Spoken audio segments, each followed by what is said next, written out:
A ideia de morar mais em menor espaço, saindo do projetado para popular, projetado para classes mais baixas, geraram os grandes megatérios, os grandes edifícios para muita gente em pouco espaço.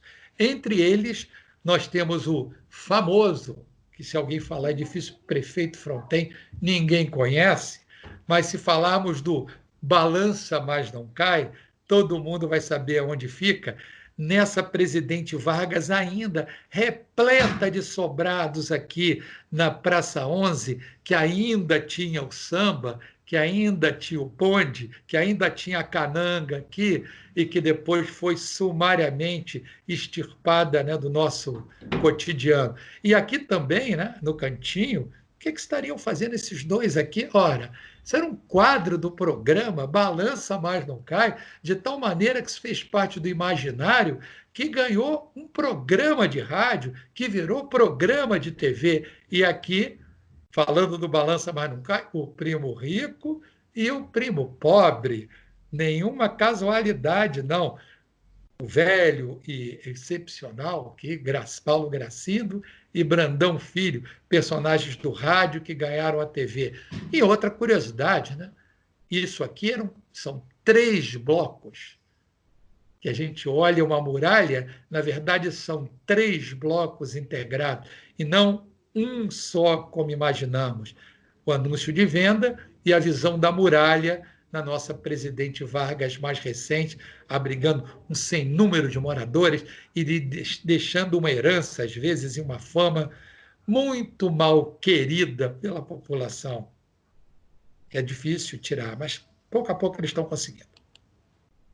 Não apenas o amontoado de pessoas, abrigando classe média média baixa, ele também invade Copacabana. Aqui, os apartamentos em Copacabana, o 200 que virou 196 para evitar a má fama, e que faz parte também do imaginário. Esse é um fotograma de um filme, por isso está aqui, chamado Ainda Agarra Essa Vizinha, de 1974, que mostra quase que a invasão, ou a vida em comum que esse prisma de ventilação oferece a seus moradores.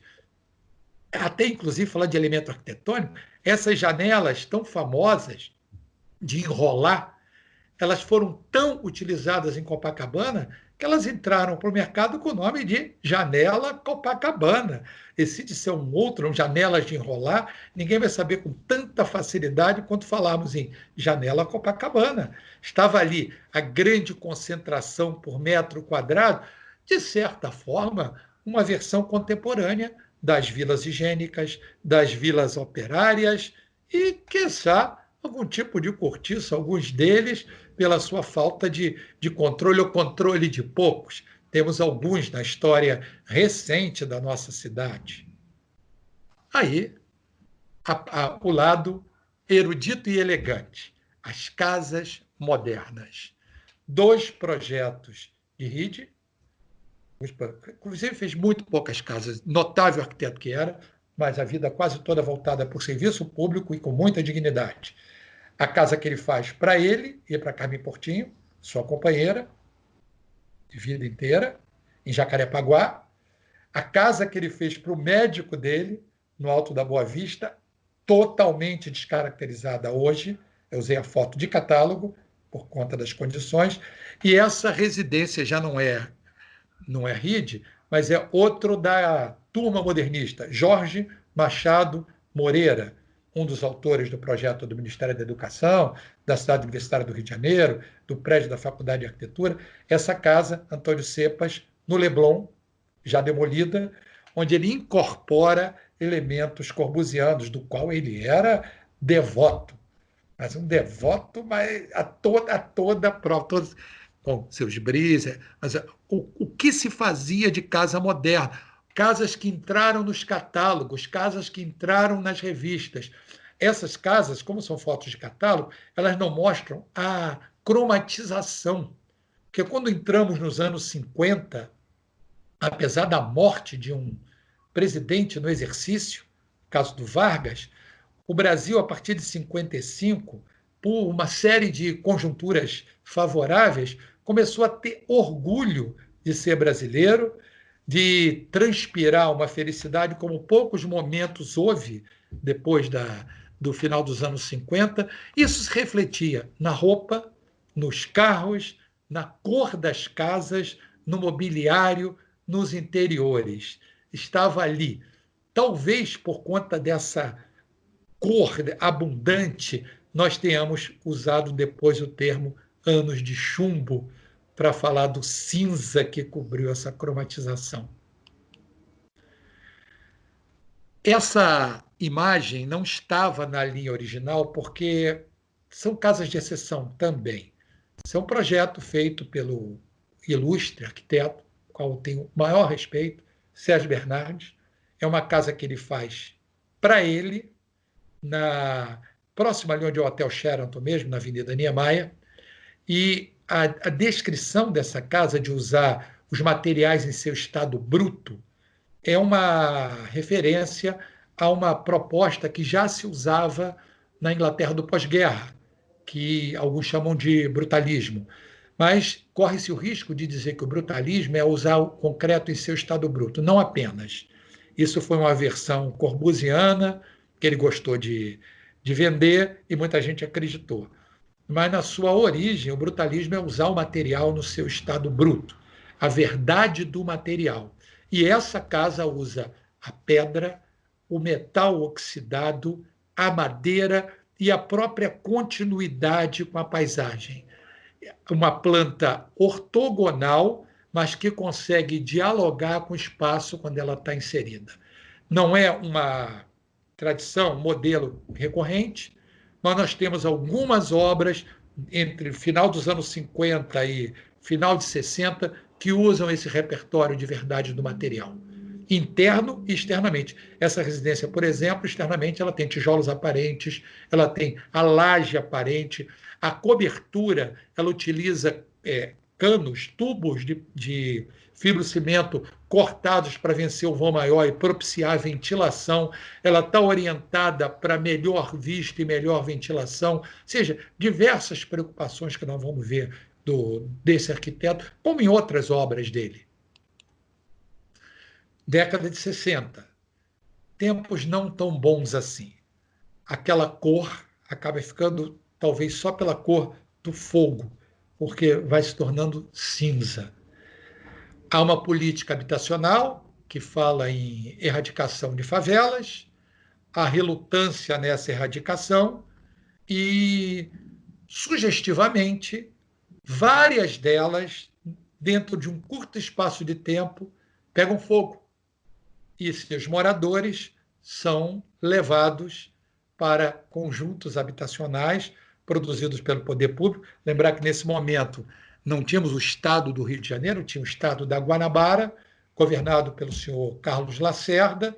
Esse Estado durou de 60 a 74, quando houve a fusão, e é durante esse que tivemos incêndios como da Praia do Pinto, tá?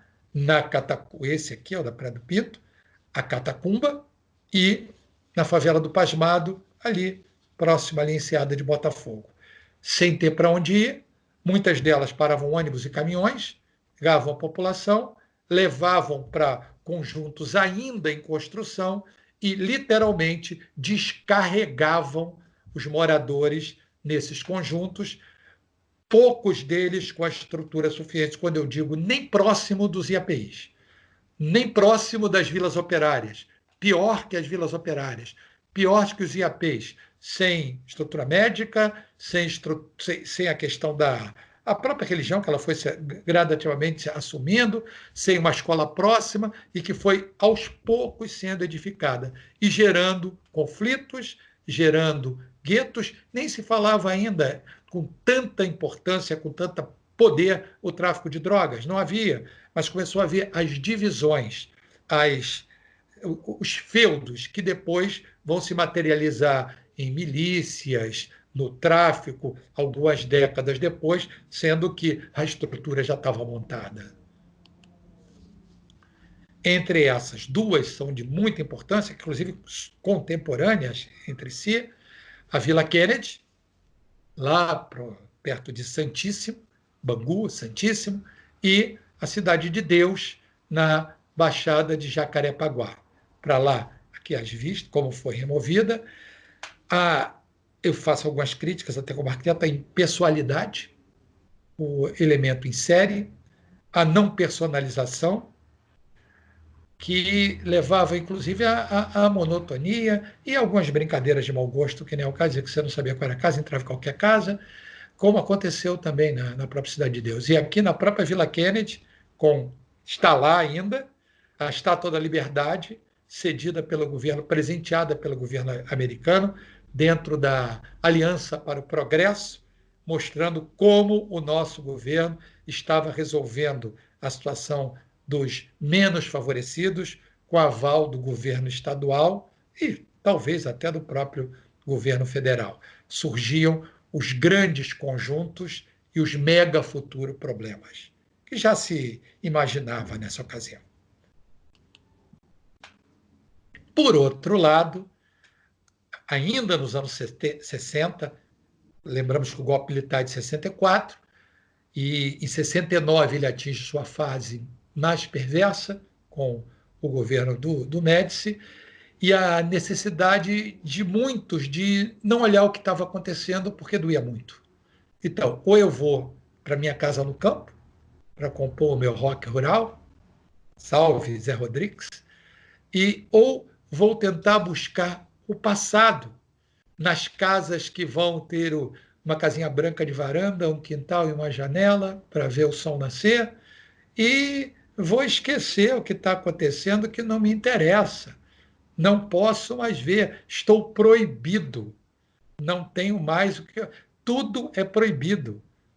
Tudo é proibido, até beijar você no escuro de cinema, onde ninguém nos vê. Por isso que a gente tanto usa música nesse momento. Seja Belchior, seja o Rodrigues, o Tavito, mostrando, era uma forma, ainda que cifrada, de resistir.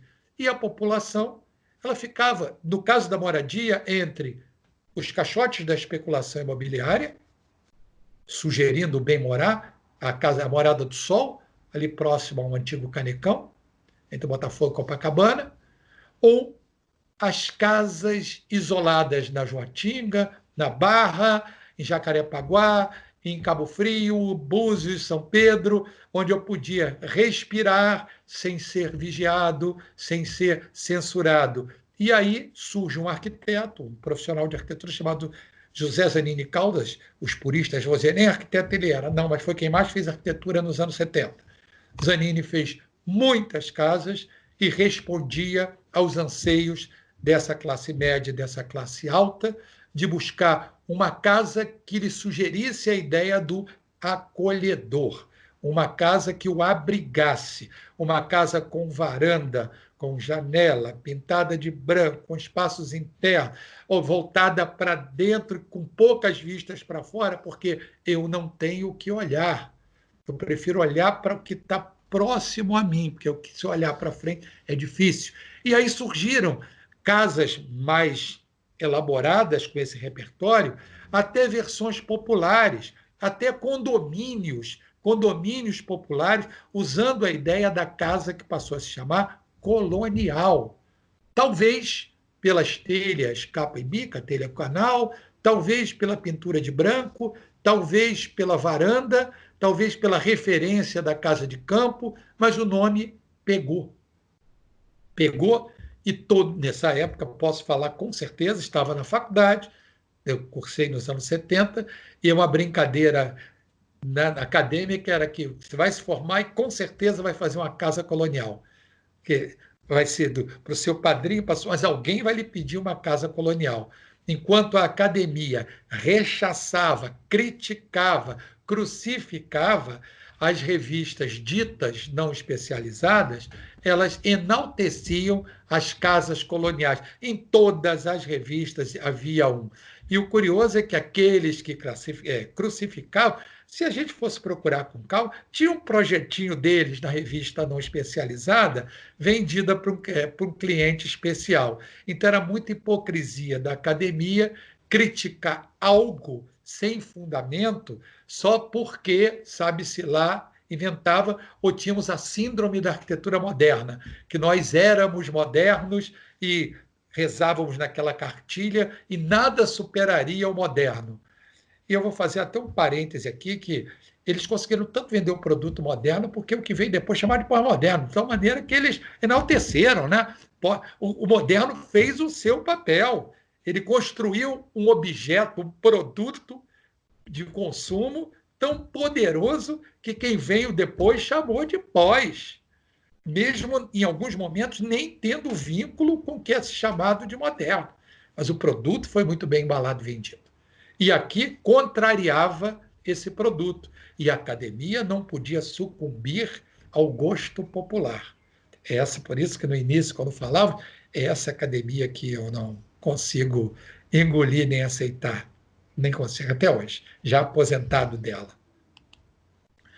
E é também aqui que vamos resolver, sim. Aí surge um banco, Banco Nacional da Habitação, em 66, para resolver o problema da habitação popular. Haveria a caderneta de poupança, esse dinheiro da caderneta de poupança com fundo de garantia seria o respaldo econômico para financiar habitação para a população da baixa renda. Todo mundo que já ouviu isso sabe que a mentira deslavada que isso foi. Inicialmente foram construídos esses edifícios precários, desumanos, com material não levava em consideração clima, conforto térmico, conforto ambiental, nem a questão da acessibilidade era escada, pouco invasivo, enfim, o que podia. Tanto é que, quando se queria falar de coisa ruim, se falava em construções do BNH. Representava o que havia de pior no morar. E o Brasil inteiro se encheu desse tipo de habitação. Já aparentemente satisfeitos, esse mesmo dinheiro que era para financiar isso, acabou financiando casas, mansões, condomínios de luxo, quiçá alfaviles. Até que chega um ponto que esse BNH tem que fechar, aqui jaz, e outros são meios de conseguir esse financiamento. Mas estava ali, conjuntos populares, mas realmente uma involução em relação aos IAPs até as vilas operárias. Pensar que a população já teve acesso a conjuntos como o do RID, e depois ganha isso. Até uma vila operária, mesmo sabendo da perversidade do projeto, tinham condições mais humanas do que foi colocado. Nessa imagem, repare o adensamento, a quantidade de pessoas por metro quadrado, aonde temos uma área verde, onde é que está alguma coisa que dê lazer, educação, até religião? Nada.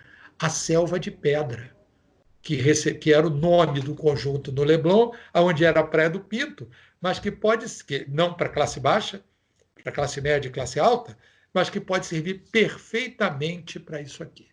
Aqui sim é a selva de pedra. Aqui nós temos a selva de pedra pelas condições desumanas que são infligidas aos seus moradores. Infligidas mesmo.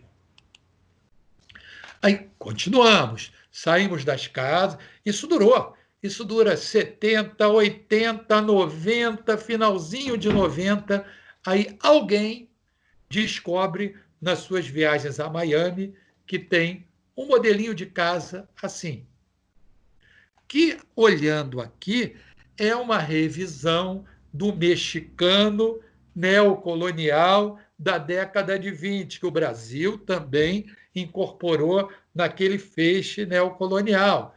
O que fazia?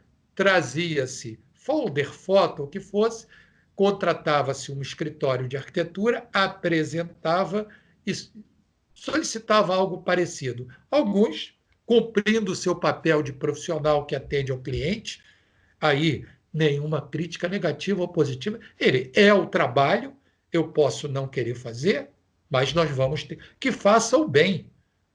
E começaram a surgir casas, e aí vinha aquela a discriminação, né? O preconceito. Isso é coisa dos emergentes da Barra. E a questão que se levantava era a seguinte: onde é que tinha terreno na cidade do Rio de Janeiro para uma classe que tinha esse poder aquisitivo construir uma qualidade que ela queria? Sobrava Barra, Recreio, Jacarepaguá.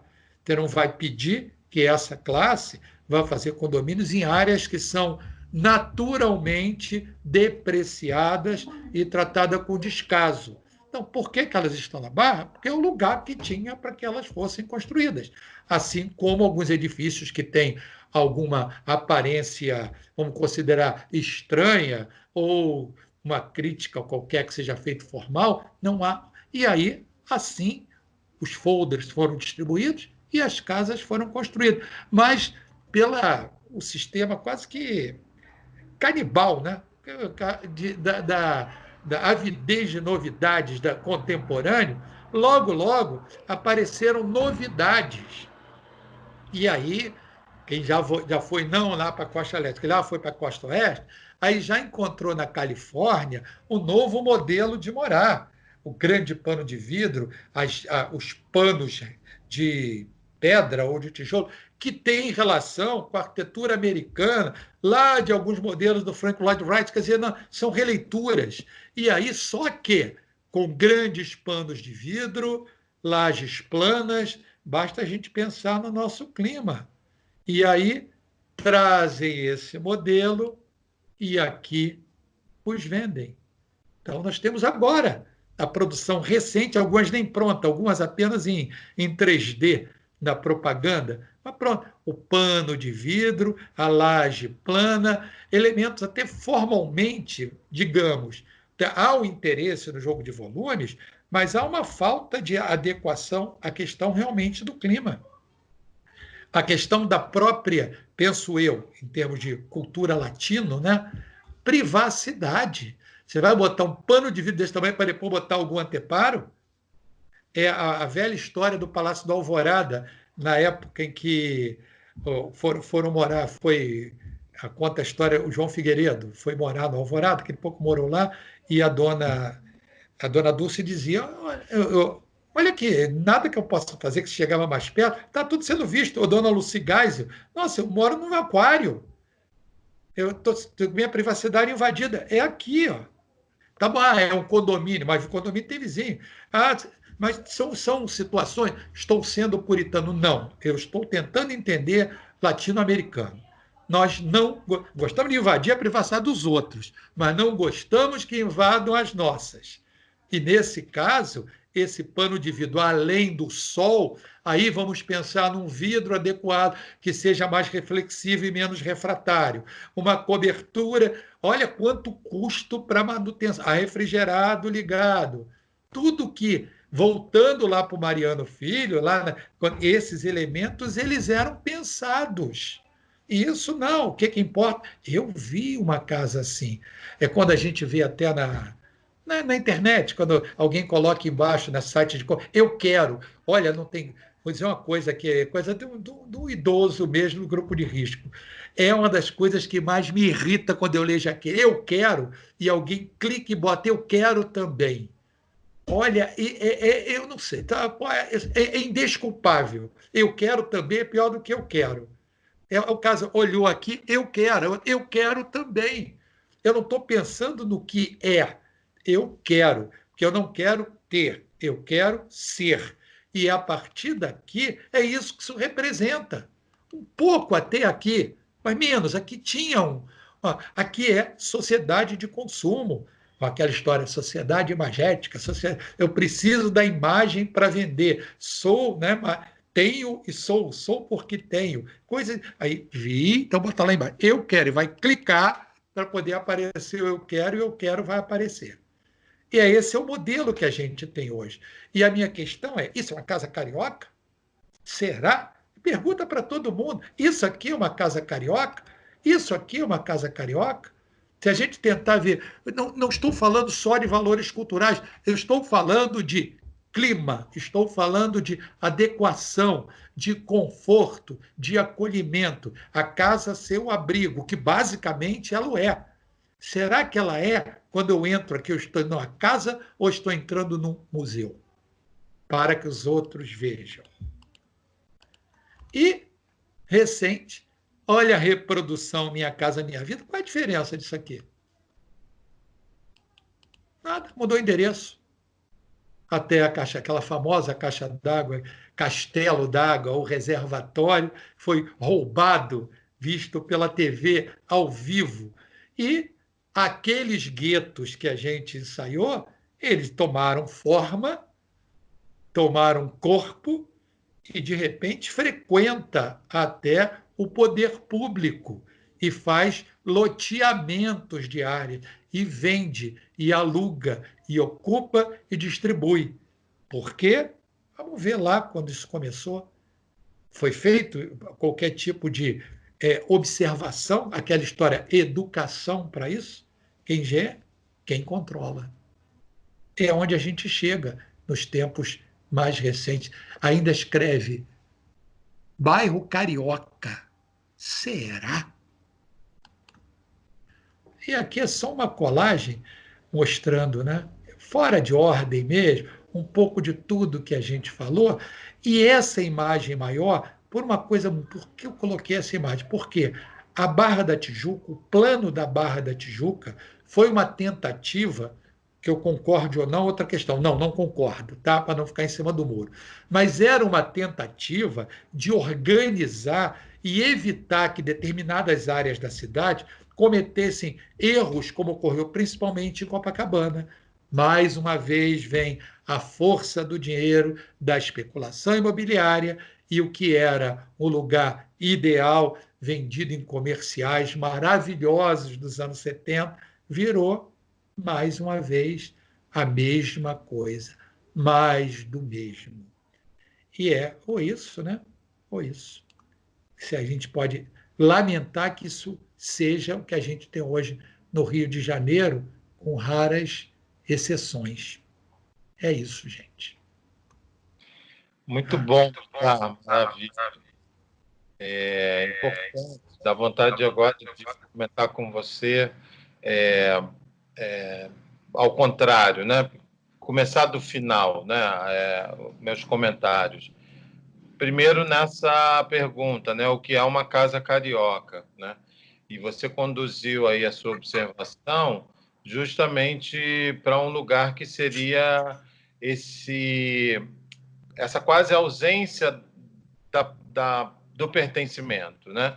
Um pertencimento que é mais complexo do que ser o dono da casa, né?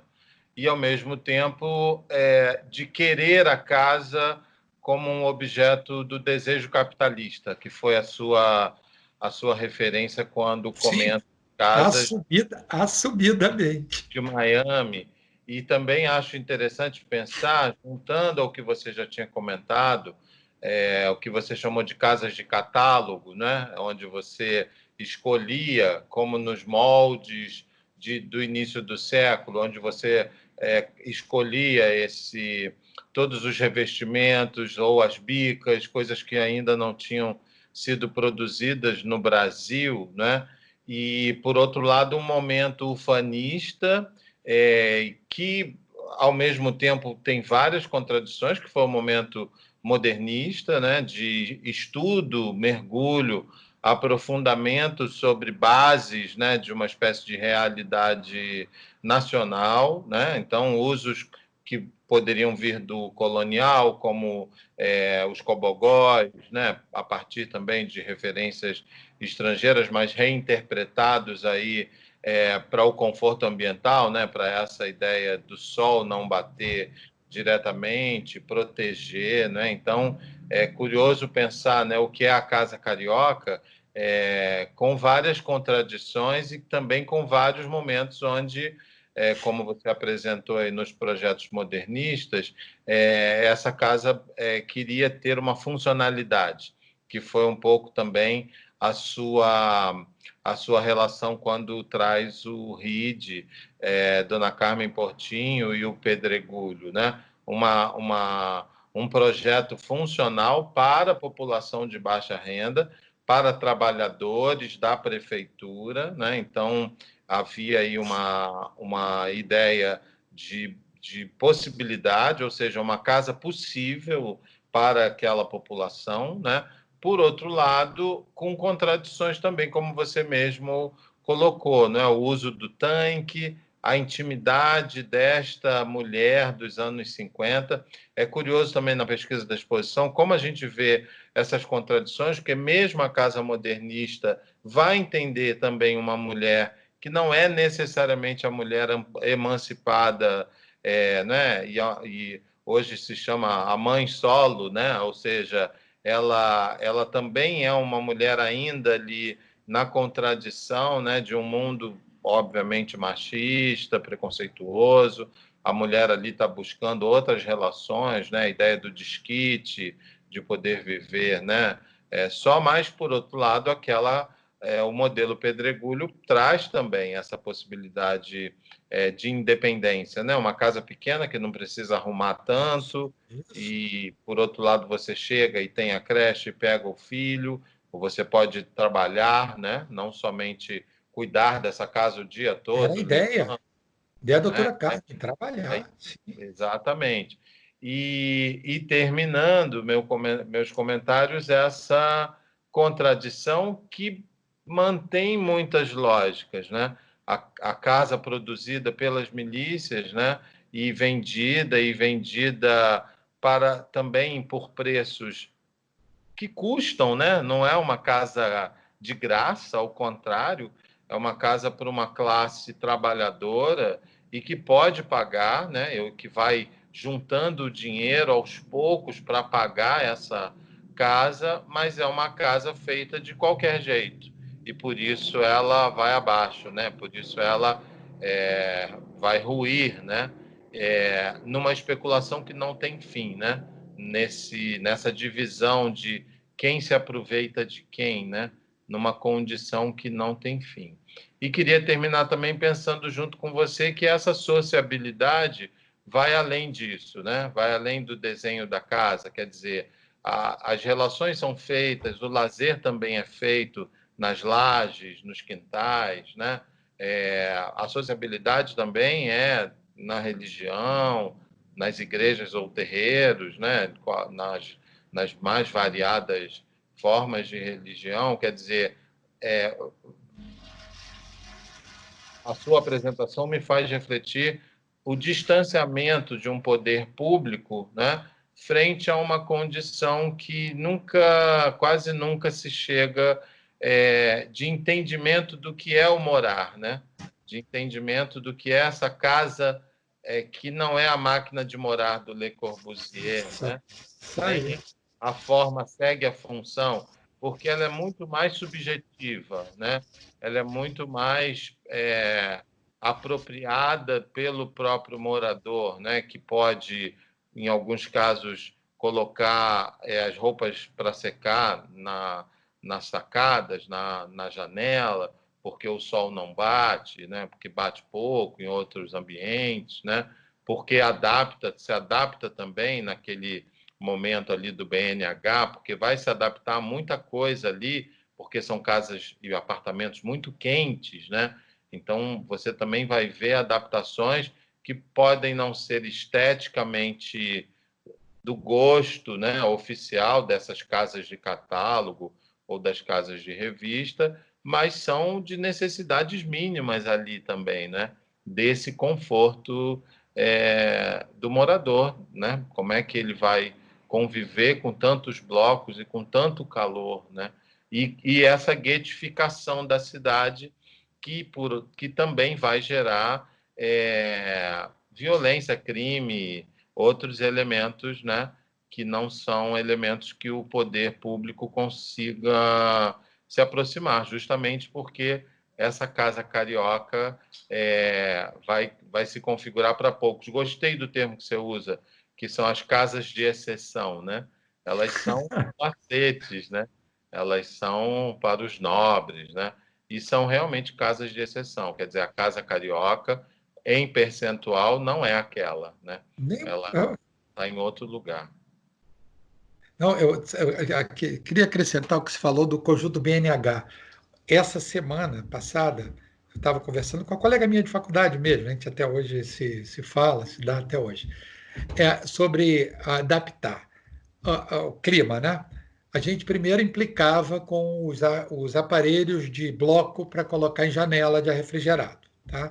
Aí arrumaram uma soluçãozinha paliativa, aí finalmente descobriram que a melhor solução é o split, para você colocar dentro de casa. Você resolveu o seu problema dentro, mas para fora.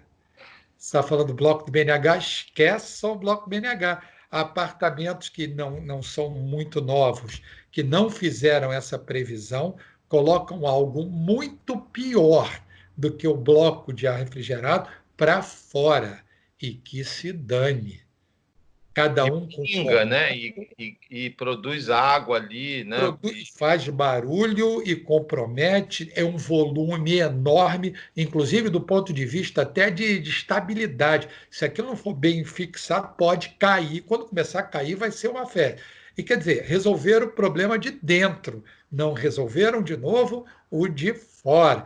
É como os aparelhos de bloco, resolveram dentro, bota embaixo. Todo mundo sabe que é um aparelho, todo mundo sabe, mas é voz comum.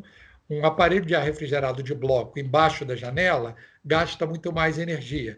Ele tem que ser colocado em cima, porque ele insufla ar, o ar frio desce, embaixo ele vai demorar. Onde é que estão os apartamentos novos? Embaixo. Que se dane que eu não vou furar em cima. Aí coloca na janela, dá trepidação. Então, eu não, nem reporto apenas o do BNH, não. Não vou Sim. dar isso no colo deles, não. Do conjunto, é de todo mundo. Cada um começa a resolver problemas que o projeto não resolveu. Aí a Ou culpa é mesmo do arquiteto. o uso da varanda, né, Bitaro? Que hoje chamam de varanda gourmet, né?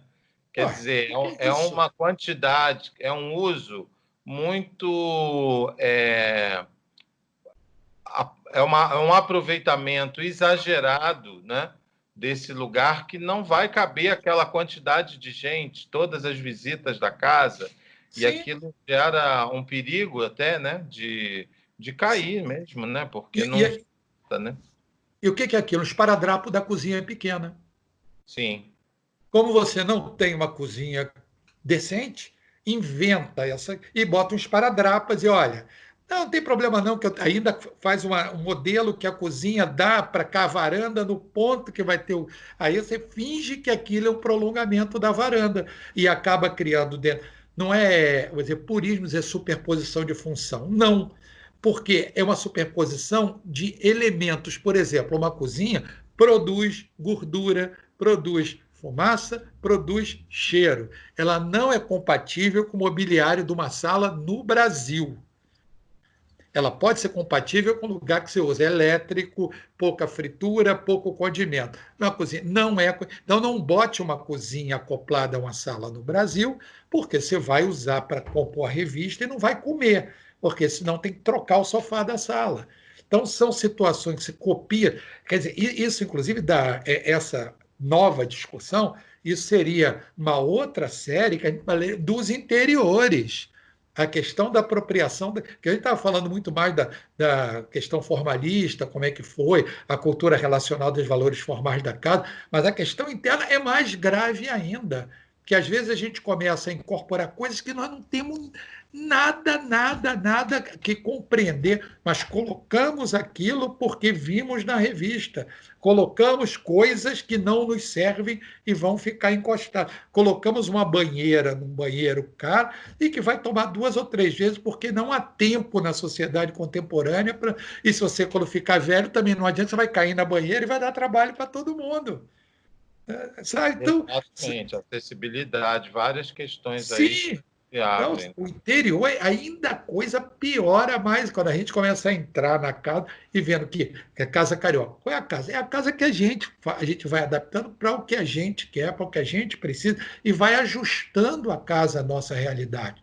Agora, traz o pacote pronto e coloca, vai acontecer o quê? Você vai ajustar a casa à sua realidade, por melhor que seja. Temos exemplos clássicos na história da arquitetura. O cara vai ajustando a casa segundo o que ele precisa. É o que acaba Exato. acontecendo com a gente. Que é o exemplo que você deu do Warchaves, que é um exemplo Sim, bem planejado, né? Com vários conceitos humanistas ali importantes, mas que não prevê, por exemplo, esse telhado, né? Sim. que ao mesmo tempo é térmico, porque por conta da insolação, e por outro lado também para evitar o acúmulo da água, Sim, sim. precisa ter caimento, né? Precisa ter uma água ali, né? O E termo porque ali não tinha controle de telhado, você não tinha impermeabilização, e certamente aquilo com o tempo ia rachar e começar a dar infiltração para baixo, além do calor. Então, então várias. A gente optou agora, né, para quem até ouvir a gente, pela linha muito mais da relação da casa como o visual da casa e alguma relação que estava acontecendo no tempo. Mas essa linha do tempo ela pode abrir mais várias paralelas para poder discutir uma infinidade de outros elementos. E a gente pode seguir isso até na própria exposição, com a contribuição de todo mundo que Exatamente. fez É isso. isso que eu queria terminar também dizendo, te agradecendo mais uma vez, o prazer também de partilhar com você dessas reflexões e também dizer que a exposição ela abre vertentes a partir dessa linha, né? Dessa linha do tempo. Vertentes também subjetivas, vertentes do pertencimento a esse lugar, vertentes também de casas que não são as casas de revista, né? Obrigado, Vitar. Boa Eu que tarde. agradeço, hein? Até a próxima.